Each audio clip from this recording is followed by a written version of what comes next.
Well, going to the hospital can be scary, especially for children.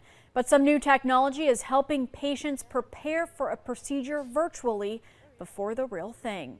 WCTV's Mara McJilton got a closer look at how one big donation helped this dream come true for hospital staff.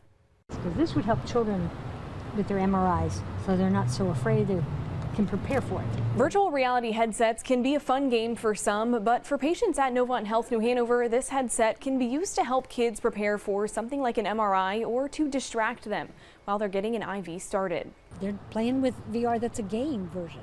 This is a medical hospital version, so that it has specialty things on it, specialty experiences that the families and the children can focus on. So the MRI is over here, and the bed is right in front of me, and it's waiting for me to lie down. The MRI simulations, you have a couple choices in it, but the one with the bakery is you're going to stack your donuts, and you're going to hear the MRI sounds, and in an MRI you have to lie still.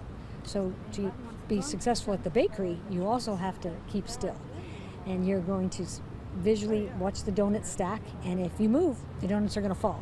So that helps the child to learn that skill of lying still while they hear the noises of the MRI, which are simulated in the VR goggles. And it just helps them to get through it. Michelle Eric has been a music therapist and child life specialist at the hospital for more than 20 years, and she says this technology is making her job a little easier, but it wouldn't have been possible without a big donation.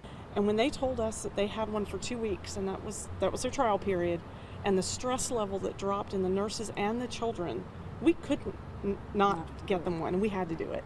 So the Pleasure Island Parrot Heads Club raised $8,000 earlier this year to donate the virtual reality headset to the hospital. And since the donation, Eric says kids are getting the treatment and procedures needed without the fear it came with before. It helps them to tolerate that procedure and to experience it without fear, and to get the needed necessary medication and treatments that they need for their health.